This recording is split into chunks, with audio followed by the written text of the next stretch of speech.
তা তিনি বিচার করবেন। আজ আপনাদের কাছে এই ভিক্ষা চাই, আপনারা শুধু আমাকে এই আশ্বাস দিন যে বাংলার এই দুর্দিনে আপনারা আমাকে ত্যাগ করবেন না। এই দুর্দিনের জন্য আবারও বিচারের রাজা বিচার নয়, আমি বলতে চাই যে এখনো সময় আছে, এখনো ইস্ট ইন্ডিয়া কোম্পানির সঙ্গে আপোষ নিষ্পত্তি সম্ভব। ইস্ট ইন্ডিয়া কোম্পানির সঙ্গে আপোষ? রাজা ওয়ার্ডের সঙ্গে ঘনিষ্ঠভাবে মিশর যাত্রার মনোভাব বুঝতে পারেননি? কলকাতায় সৈন্য সমাবেশ, চন্দননগর আক্রমণ, কাশিম বাজারে অভিমুখ অভিযান, এই সবই কি শান্তি স্থাপনের প্রয়াস? যদি কলকাতা আক্রমণ না করতেন তাহলে সব কিছুই হতো না। কলকাতা দুর্গমেরা যদি দুর্ভেদ্য করতে না চাইতো তাহলে আমাকেও কলকাতা আক্রমণ করতে হবে না। বাংলাদেশ পরাজয় ছিল না, কোম্পানির দুর্গ প্রতিষ্ঠার কি প্রয়োজন ছিল বলতে পারে? আপনি আমাদের কি করতে বলেন জনাব? সবার আগে বলে রাখছেন বাংলার মান, বাংলার মর্যাদা, বাংলার স্বাধীনতা রক্ষার প্রয়াসে আপনারা আপনাদের শক্তি দিয়ে বুদ্ধি দিয়ে সর্বরকমের সাহায্য করুন। আপনাদের সকলের সমবেত চেষ্টা করে যদি এই বিপদ থেকে পরিত্রাণ পাই তাহলে একদিন আপনারা আমার বিচারে বসবে। সেদিন যে দণ্ড আপনারা দেবে আমি তা মাথা পেতে নেব। আমাকে অযোগ্য মনে করে যদি আর কাউকে সিংহাসনে বসাতে চান আমি মিষ্ট করে সিংহাসন ছেড়ে নেব। জাফর আলী খান, আপনি শুধু নবাবের সিপাহ সালারি নন, আপনি আমার পরমাত্মীয়। বিপদে আপন জন জেনে বুকে ভরসা নিয়ে যার কাছে যে দাঁড়ানো যায় সেই না আত্মীয়। লোভে করে অথবা মোহে বসে মানুষ অনেক সময় অনেক অন্যায় কাজে প্রবৃত্ত হয়, কিন্তু কর্তব্যের আহ্বানে লোভ মোহ ত্যাগ করে যে মেরুদণ্ড সোজা করে দাঁড়াতে পারে সেই তো পুরুষ। আমি জানি সেই পুরুষ আপনার আছে। রাজা রাজ বল্লভ, ভাগ্যবান জগৎ শেখ, শক্তিমান রায় দুর্লভ। বাংলা শুধু হিন্দুর নয়, বাংলা শুধু মুসলমানের নয়, মিলিত হিন্দু মুসলমানের মাতৃভূমি বাংলা। অপরাধ যা করেছি মিলিত হিন্দু মুসলমানের কাছেই করেছি, আঘাত যা পেয়েছি তাও মিলিত হিন্দু মুসলমানের কাছ থেকেই পেয়েছি। পক্ষপাতিত্বের অপরাধে আমরা কেউ অপরাধী নই।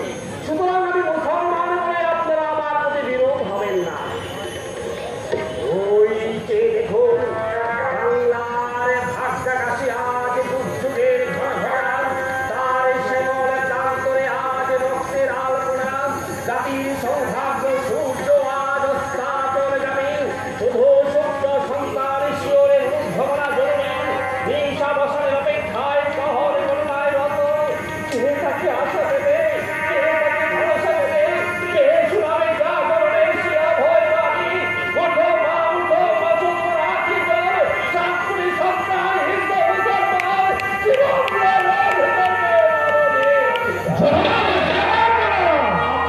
আপনি সিপাহ সালার, আপনি তা পারেন। আমি সমাজ করছি না অপরাধ, আজ থেকে সর্বসময় সর্বক্ষেত্রে আমি আপনার সহায়তা করবো। আমিও সমাজ করছি সিপাহ সালার সঙ্গে আদেশ আমি মাথা পেতে নেব। হাসিকে মৃত্যুকে বরণ করবো। আমারও সেই অভিপ্রায়। আমি আজ ধন্য, আমি আজ ধন্য।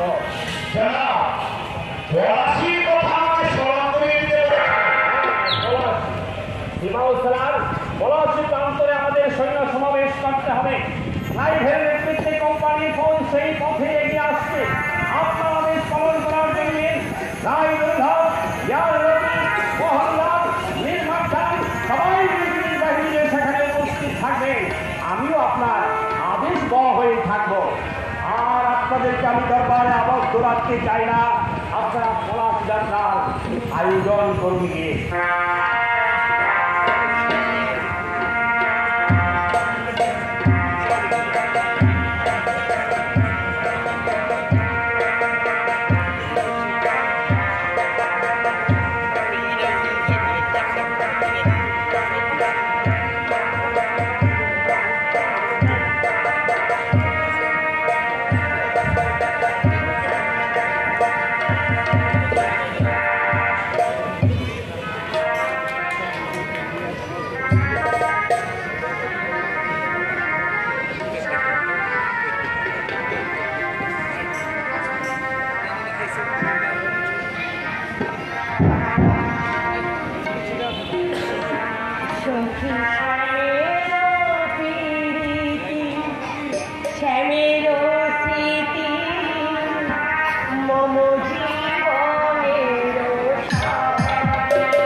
গান শুনে তা মনে হচ্ছিল না তো যে মনে গান গেয়েছিলাম সে মনে বদলে ফেলে। তাহলে আমার সঙ্গে ঘুরে পড়ো, আমি তোমাকে এক নতুন জগতে নিয়ে যাবো। তুমি কেন বিশ্বাস হয় না?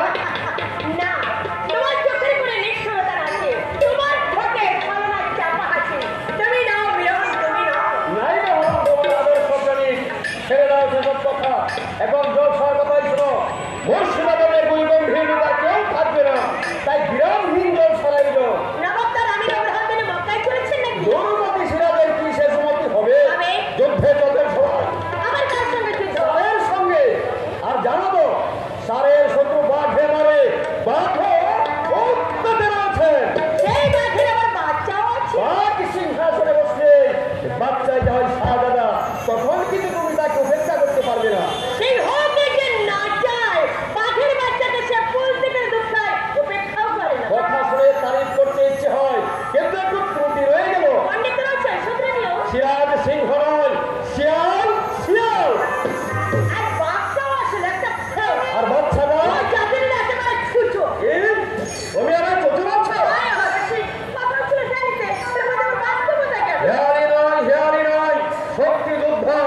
নবাব তার সৈন্য সমর্থনে পরশ করেছেন, আর অধিক থেকে আসতে চাই মাদ্রাজের মধ্যবীর।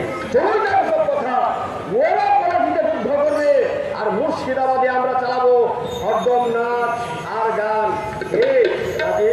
আরে দূর, যুদ্ধের যে বড় উত্তেজনা কিসের? আমি যুদ্ধেই যাবো। যুদ্ধে যাবে কি? হ্যাঁ, তাই যাবো। না না, শ্যাম পছন্দ করি আরে না। না করো, সরে করো। যুদ্ধের খবরটা তোমাকে দিয়ে তো অন্যায় করেছি। তুমি না দিলেও খবর আমি পেতাম। নবাব নিজে আসছেন নাকি তোমাকে খবর দিতে? অসম্ভব মনে করছো কেন? এক কথা মুস্কুর মামাতে কথা। আমি তো বাদর নয় যে মক্কর কদর বুঝবো না। তাহলে কথাটা বলি, তোমার নবাব যুদ্ধ থেকে ফিরতে নাও পারে। ভেঙে চলেছে নাকি? না, হত্যার ব্যবস্থা হয়েছে। আমি তো সঙ্গে থাকো, দেখি কার কর্তা কে হাক্কার। মুখে তো বড়াই করছো, মন তো তোর মুখে বলছে। মনে নাই তো সুন্দরী, পলাশিতে ইসরায়েল সমাধি। কি মুখ খানাটা শুকিয়ে গেল, চোখের জল সন্দেহ আগেই হয়েছিল।